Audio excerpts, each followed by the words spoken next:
chilling tales for dark nights.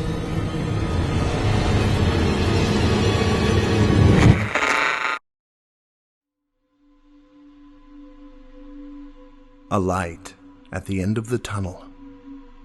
Written by Gareth Shaw. Performed by Jesse Cornett. Featuring Peter Bishop and Heather Ordover.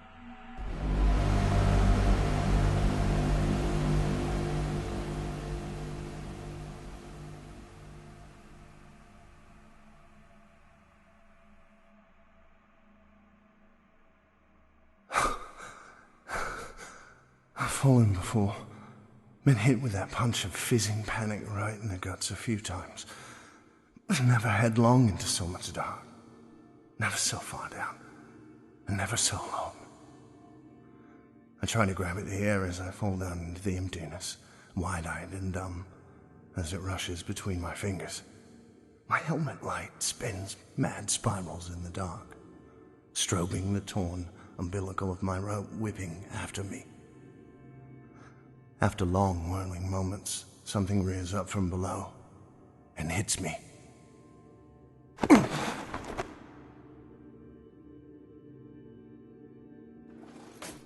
Jean winced at the slam of a kitchen drawer downstairs. She stopped ironing and hurried out onto the landing before the Jean! Too late. Always just too late. bellow came. She leaned over the banister on tiptoes, hand cupped to her mouth. It's in the bottom. Where's my bloody red screwdriver? Have you bloody moved it again?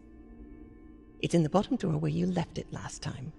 Idiot. I've seen it in the bottom drawer recently. How the hell am I supposed to find anything in this house if you keep moving everything?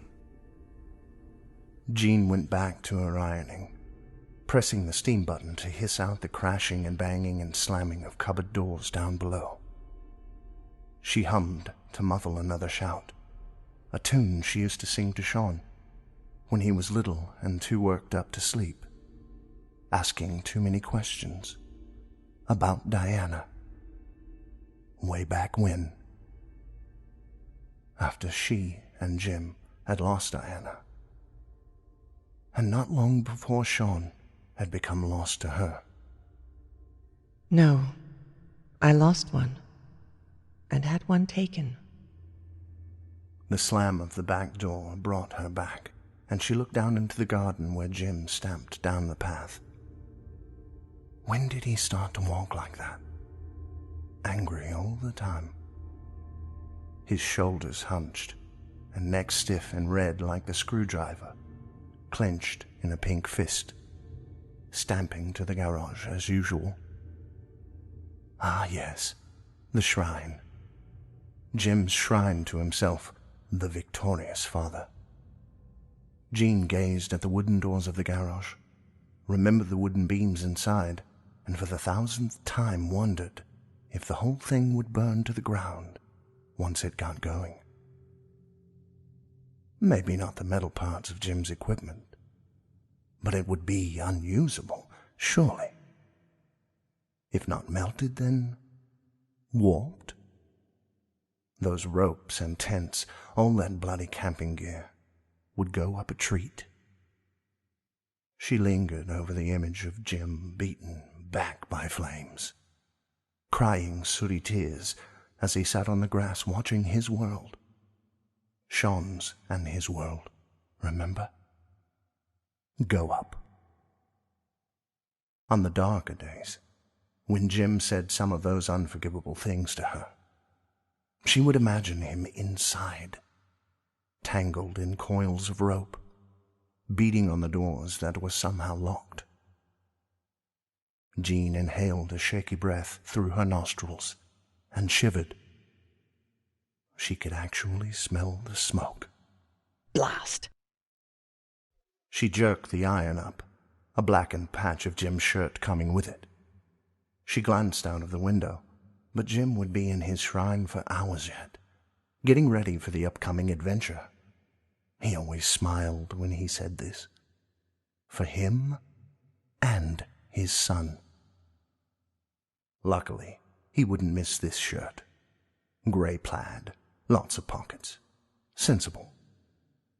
He had plenty of them. All the same. From the same shop. Jean closed her eyes and breathed in the curling scent of smoke.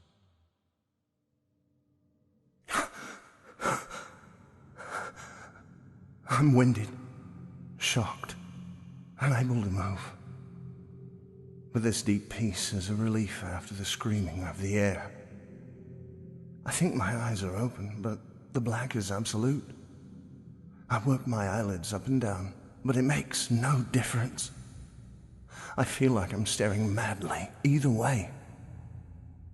Gingerly, I move an arm, then the other, then my legs, wincing and waiting for the sick pain of fractured bones.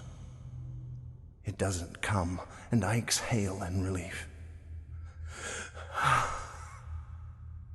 Remembering all of Dad's stories had climbers found dead in caves with a broken limb. Then, a voice comes to me. I told you potholing is too dangerous. Jim, you should have told him. Why can't you just play football or do something safer? I winced at her needling. Actually, she stopped saying those things years ago. Like she gave up. But I always see it in her face and feel it heavy in the silence around her whenever I go off climbing. Or me and Dad plan an adventure somewhere. I sit up and feel around me. The ground's hard and cold, not surprising in a cave, but it's smooth and damp, like limestone. The rope is tangled over my legs, still attached to my harness. I reel it in until I feel expected, but still heart-wrenching, the frayed end. Looks like it was cut by a sharp rock. Dad's shown me dozens like it. Help me! Please! Can anyone hear me? Hello? I shout, not out of panic. I'm still numbed by disbelief, but to alert the others, and I am shocked by how my voice is made so feeble by the swallowing dark.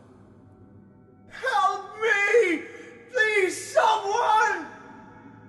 Anyone! I try again, the rational part of my brain telling me not to expect a reply, remembering how far behind the rest were as I struck out. The experienced ones scouting ahead, far beyond their torchlights. Dad's voice talks to me in the dark, and I can see him pointing and moving around in the garage. You should never have an accident if you always check your equipment and follow procedures. I nod, like all the other times. But if you do make a mistake, do not tell your mother afterwards. We both laughed and rolled our eyes in a I know just what you mean way.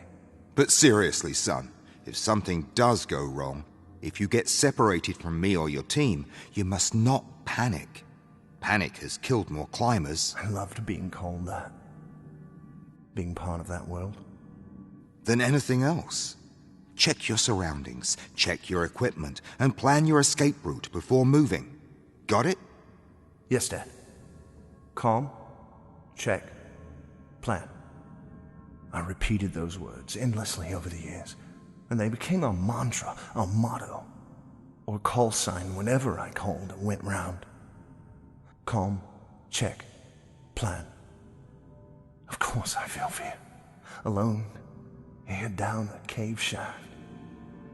I look up, and there is nothing to see.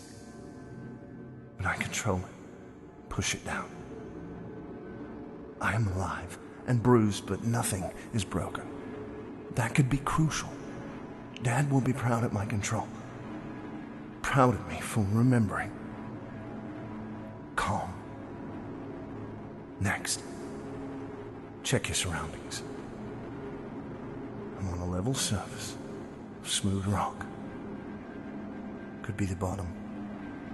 But I know never to assume these things.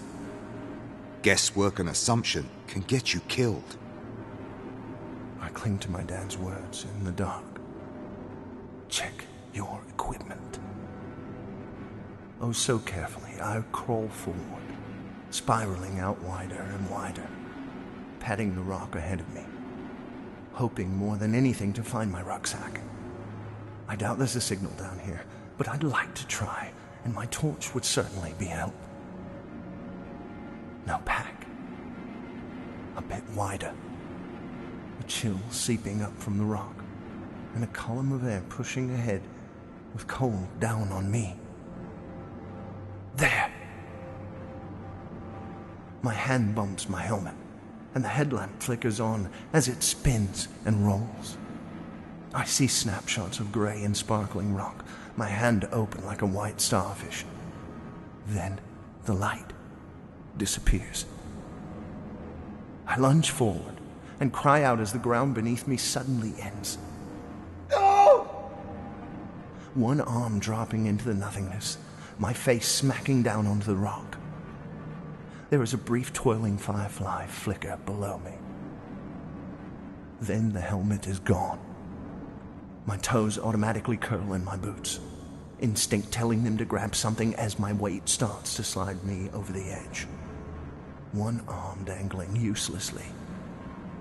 With the other, I grab at the rock, dig my toes in, and halt myself. My cheek stings over chippings as I inch myself backwards, then flop over and goldfish gulp air.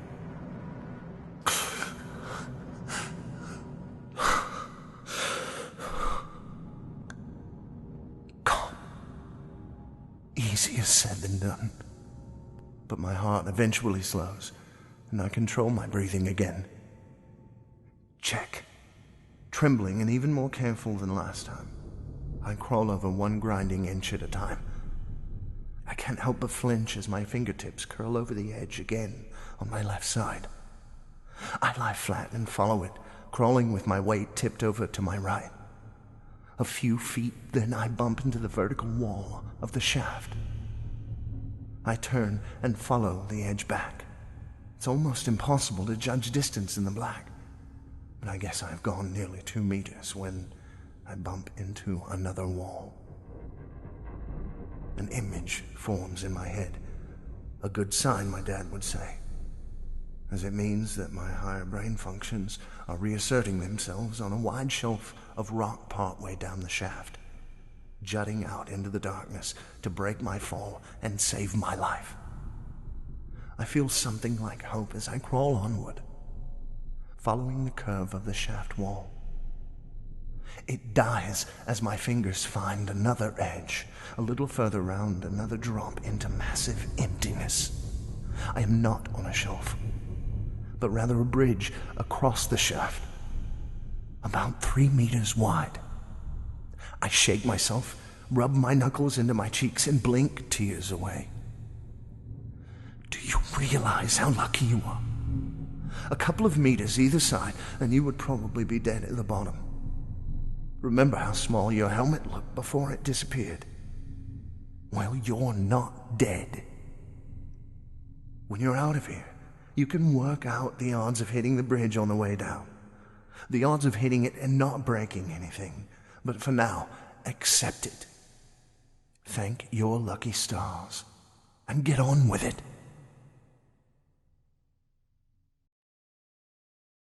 Jean really wanted to ask him if Sean had rung yet, but Jim always shouted if she went near the garage.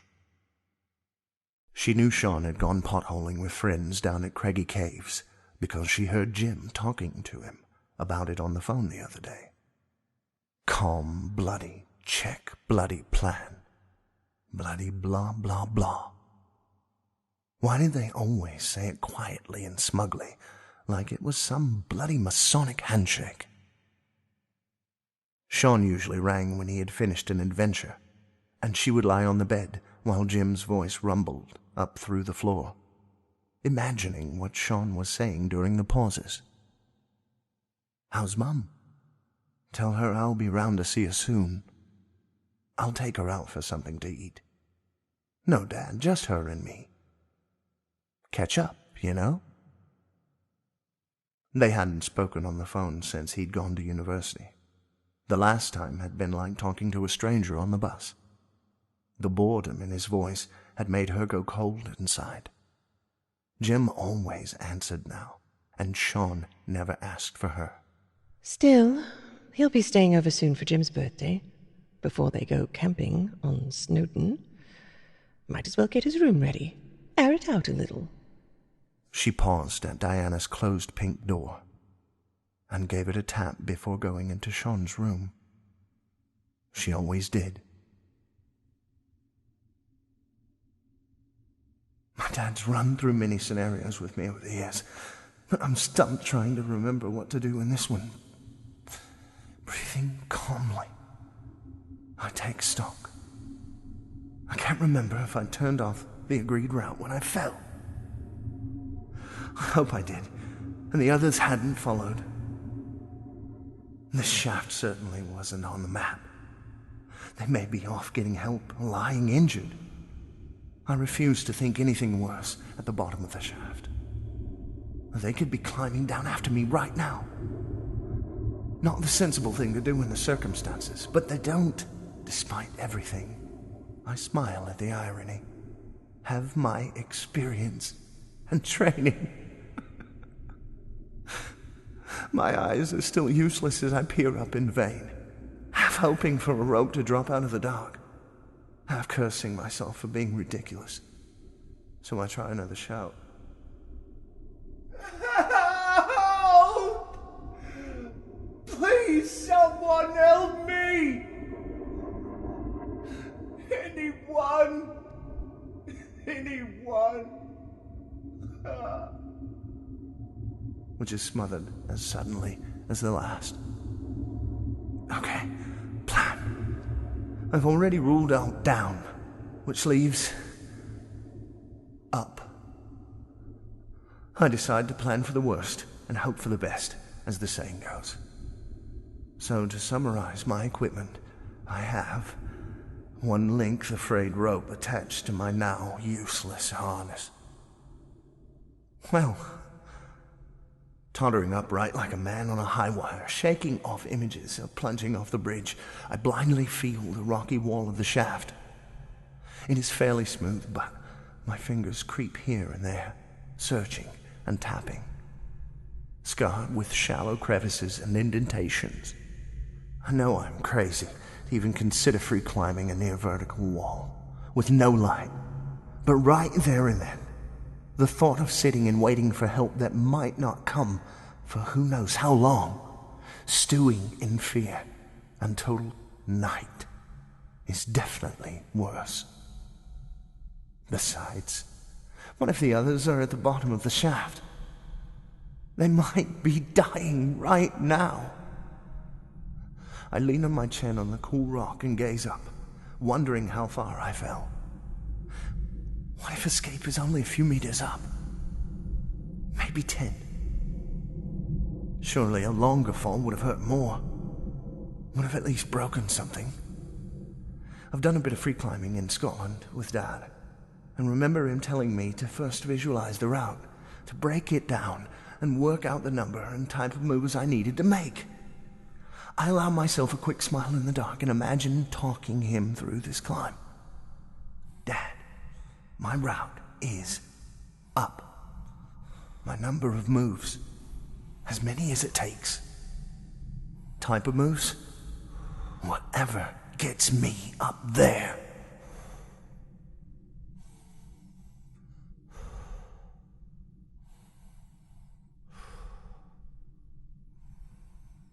Right.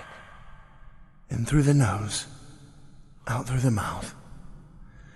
On tiptoes, I reach up, and the fingers on my left hand find a crack to get into. They feel secure. My right foot finds a shallow ledge up a knee height. Fingers tense, I pull up and exhale as my left foot leaves the bridge.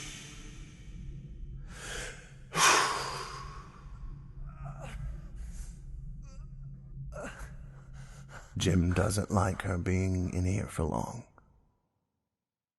Says she's always rearranging things, so instead of giving it a good clear-out. He doesn't know, or doesn't say it's the same to her. That she comes in here a lot, especially when he's in the garage. She sat up on Sean's bed and looked around. Her eyes avoided the mountain posters and slipped up to the shelf above the bed. The books looked jumbled, with different sizes here and there, but she has carefully arranged them. The jacket spines have faded and cracked over the years, but the titles are still clear. On the left, where the eyes automatically went to first, were the tattiest ones, the insect books, most big and colorful. My big book of creepy crawlies took pride of place, held up with a heavy ceramic bee bookend. She remembered Sean bringing it home proudly from school, still sticky with thick yellow paint.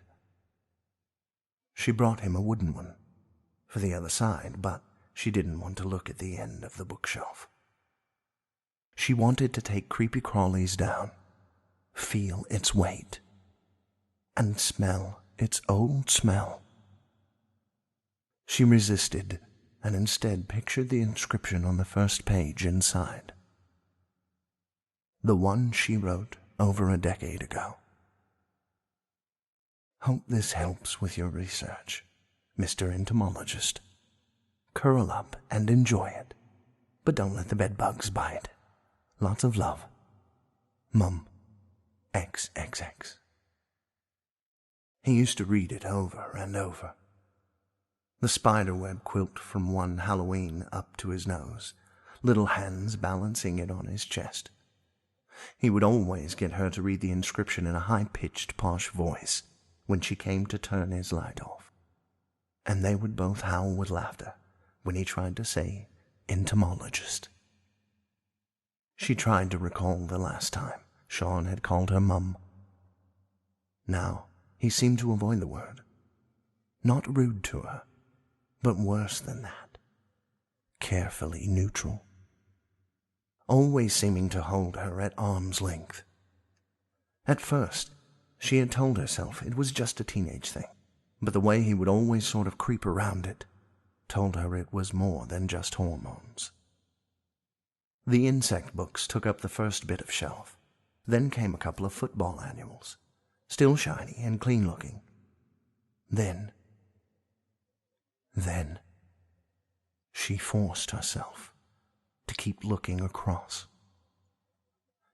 Then there was The Deadliest Peaks of the World, its title blockily silver against a black spine.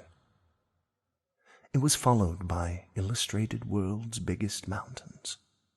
Next to that, an expensive pop-up about Everest, complete with fold-out maps. Then the ones she hated the most.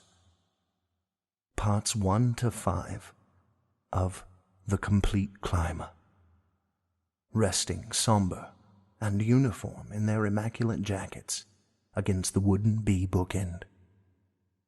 She knew better than to try and throw them out. The old urge to swipe them off the shelf shook her hands, but she let them hold each other down in her lap until it passed. Still a bit quivery, she opened the window and for a few moments breathed in the sound of traffic. Then she went to get a duster and plain blue quilt cover. This isn't measured by seconds and minutes as I climb, but by slowly scrolling inches of rock, which I can just about see now, dark gray in the black. I might be getting closer to a light source. I don't let myself think way out, not yet, but its faintness tells me there is some way to go.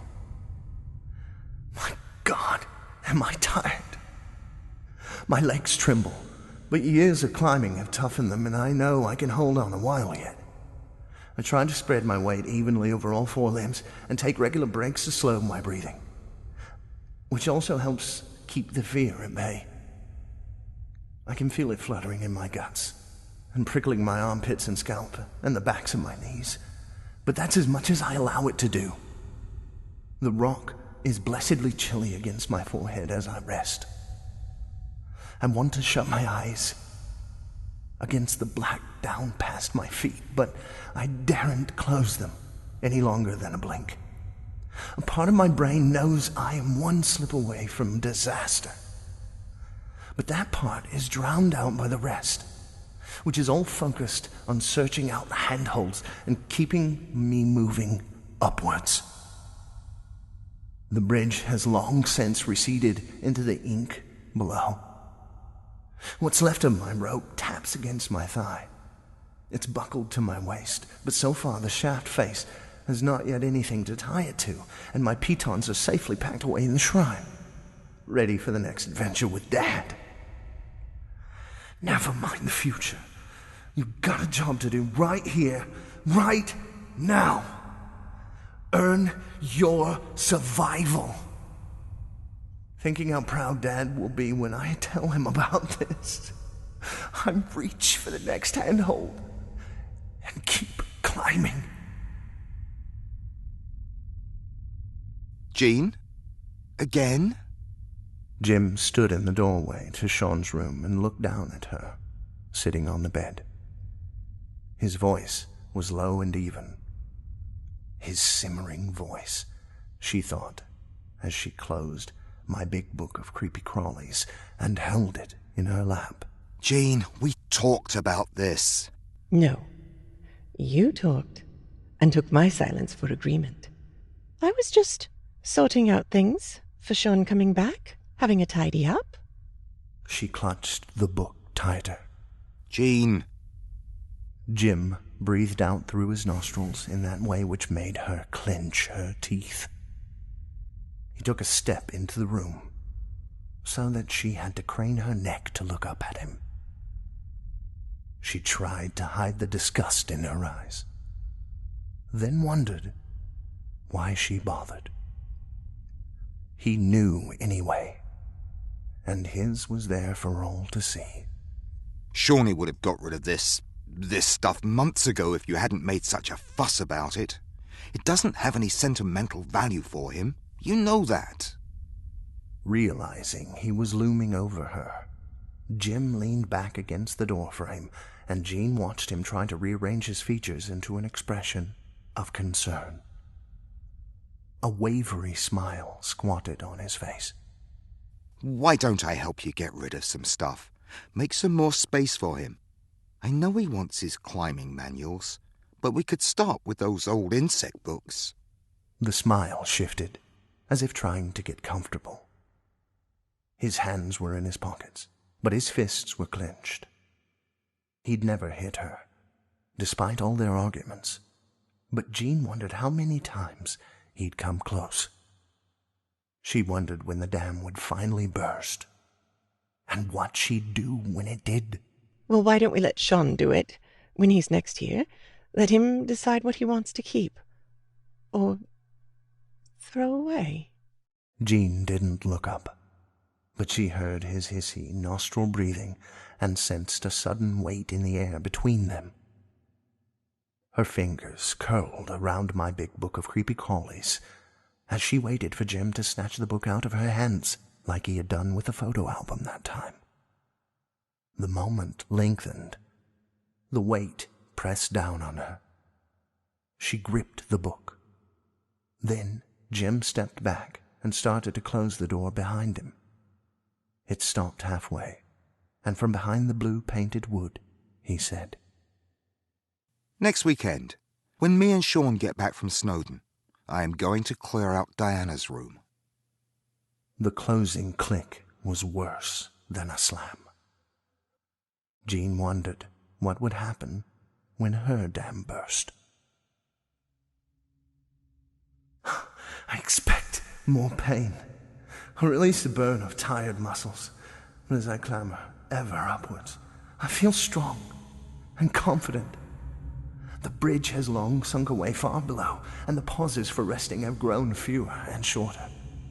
It must be the light. It is still dim, but even its half glow makes me feel like I have climbed out of a deep well of blackness and am more than halfway home. I can see how smooth the shaft wall is, but I easily find ledges and nooks and crannies. I can't wait to tell Dad about this adventure. Mum will probably do a nut, but Dad will give me that nod and look that says she will never understand. But I know what you have achieved. I'm proud of you, Shawnee. And for the first time, it will be me who reenacts a climb while he sits there with a shine in his eyes. Remember that feeling of freedom, he would say. That sense of being your own master. That's what climbing gives you. Away from the world of school and work. Away from your mum and her nagging. I used to wince at that. I used to argue that I should forgive her. Give her a second chance, but her stifling worry and endless concerns eventually eclipsed my guilt. And I saw the truth in my dad's words. She does love you, Sean. I'll give her that.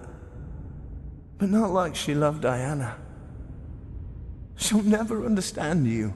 Never understand what you love. I know all too well how that feels. I would nod, and we would sit in the garage and talk for hours in the midst of those glorious piles of equipment and stacks of mountaineering magazines. And sometimes Dad would let me have a nip from his little hip flask. She does love you, Sean.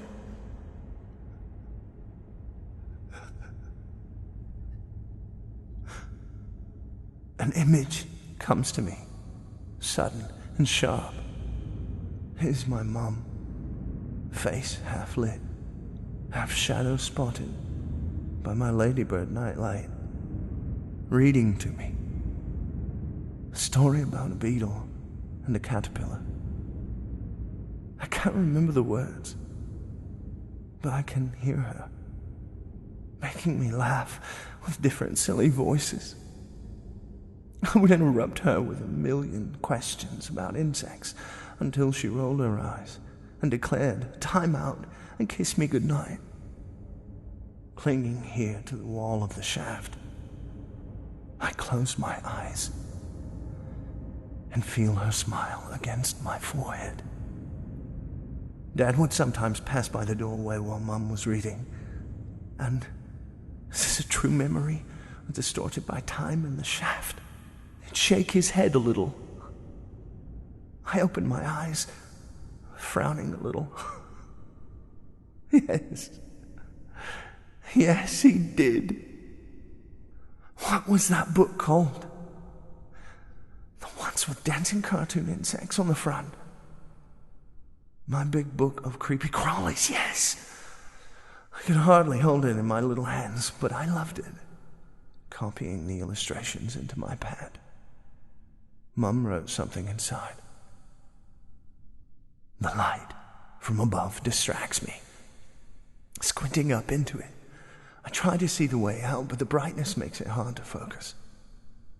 A breeze comes with it, faint but cool with the promise of fresh air, tickling the hairs on my legs. Mum used to do that when I didn't want to get up in the morning. Dad would bellow up from downstairs, but Mum would pretend to creep into my room and blow on my skin, telling me it was all the insects from my books, coming to carry me away until I wiggled and burst out from my quilt laughing. I have forgotten so much.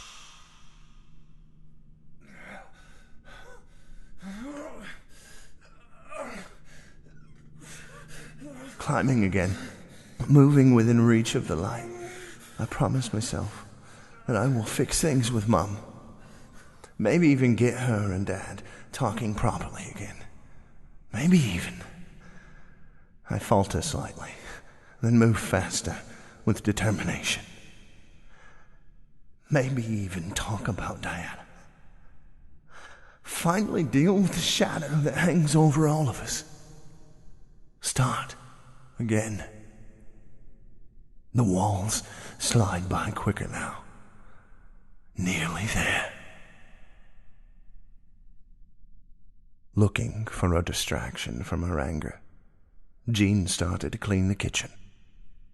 Elbows working over the sink, scouring and sponging, she ignored Jim, banging about in the sitting room, and his rumbling mutterings about the remote control. Instead, she thought about how she must look, a pitiful housewife in a, Jesus, it's true, loveless marriage, with a son who didn't speak to her, and the scourer slipped from her fingers, and she bent over, touching her forehead to the chill of the taps. And with Diana gone. Jim rumbled again from the sitting room, and Jean gritted her teeth, squeezing her eyes shut, reaching out to steady herself. The metal cutlery rack cross-hatching her skin as she gripped it. Another shout, the walls muffling Jim's voice to a flat bawl. Jean, not working. Batteries. Jean. She forced her eyes open and looked up through the kitchen window to the Jim-clipped, Jim-ordered garden. To the garage. The shrine. Jean, are you bloody deaf? Her hand let go of the rack, and her eyes slid over the bristle of spoons and forks and came to rest on one of the knives. Not the serrated one for bread, or the curved butter knives, but the one from Jim's carving set, still fairly new from his birthday. Still shiny. There it is, the top of the shaft, actually within reach. If I had enough breath left, I would shout and swear, but all I can do is stare up in disbelief into the beams of light lancing through a ring of holes and a metal cover blocking the top. I can almost feel the wheel that has lifted me up and away from the bridge a long way below, drain away. That couldn't have been there before. How could I have fallen? Have I passed another tunnel in the dark on the way up? A side tunnel or something? I tried to think back to the accident, but the waft of air and the light muddles me, until one looming thought breaches the confusion, scuttling up and out of the dark, and out into the open. They've given up the search. They've sealed off the shaft and given up the search. I suddenly know it to be true. I am on my own. Didn't you hear me shouting? Bloody batteries in this thing are dead. She can hear the swish as he shakes the remote control at her back from the door. She is very still, leaning over the sink. He can't see from where he is, but her jaw muscles clench and unclench. Her cheeks are flushed. Jean, I'm bloody talking to you. Clench. Unclench. He takes a step into the kitchen. Squinting into the ring of spotlights, I pray that the holes are big enough for me to squeeze through. They look small, but slowly enlarge as I get up close. Big enough for a limb? Yes. A head? Yes. A body? The thought of surviving the fall, of climbing all this way against the odds, only to... I shake it away and reach towards the daylight. A bass punch of noise almost shocks me from the wall, echoing down the shaft as I cling on desperately. A voice? Frozen, I wait, trying to see through the glare, widening out the holes. So close to the cover, I can see streaks and clotted lumps and dirt on the metal. Another shockwave rolls over me. But I am ready this time and hang on grimly. Sean. Is that my name? Someone's shouting my name! Oh my God, they're looking for me!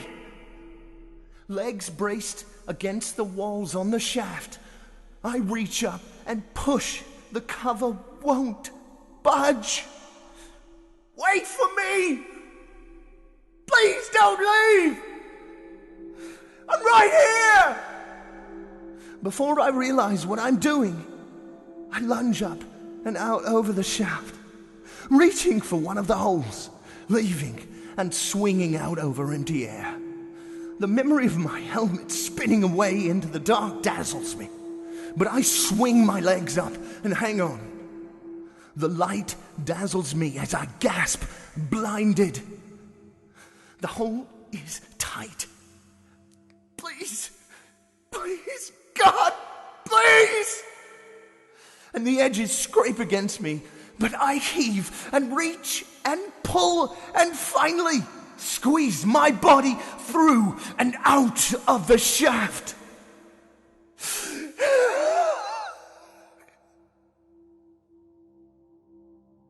Sean, what the hell's he got to do with this? I asked you for a bloody battery, and you bring up Sean. The remote control is shattered on the floor when he hurled it by her feet. He is standing by her now, breath flicking the hairs on the back of her neck as he shouts. She is still looking down into the sink. He can't see her hands, but she is reaching for something, moving slowly, like someone waking up and stretching out, like she used to when they shared a bed. Jesus, it always comes back to this with you, doesn't it? I suppose it's the old "I've turned him against you" thing again, isn't it? Well, let me remind you that you did that all by yourself when you decided that all your love died with Diana. Even your love for us. He sees the muscles in her shoulders stiffen through her shirt. She bends forward into the sink as if she hasn't heard him. You were so busy holding on to her memory, moping around in that mausoleum upstairs, that you couldn't even see that you were losing Sean. It killed him. Killed us both. He flinches as she shouts and flails backwards, thumping off his shoulder before sprawling onto the tiles. She stares up at him dumbly, with wet eyes, and for a second he feels a pinprick of guilt as he sees she has cut her hand on a piece of plastic. She doesn't seem to notice the remote control fragments around her. He steps forward and stops himself, breathes in and out great lungfuls, slowly stretches out fingers that have bunched into fists. She is looking past him at the sink, lips twitching with half-formed shapes and sounds. Shaking his head, he goes over to look into the sink. Jesus, woman, is that it? Stop mouthing at me like a bloody goldfish. Bloody hell, it's only a spider. I'll have to tell Sean that you really have lost your mind this time. At last, she finds a word, a name. But he has already turned away from her, back to the sink.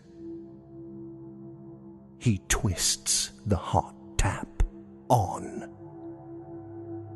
Full.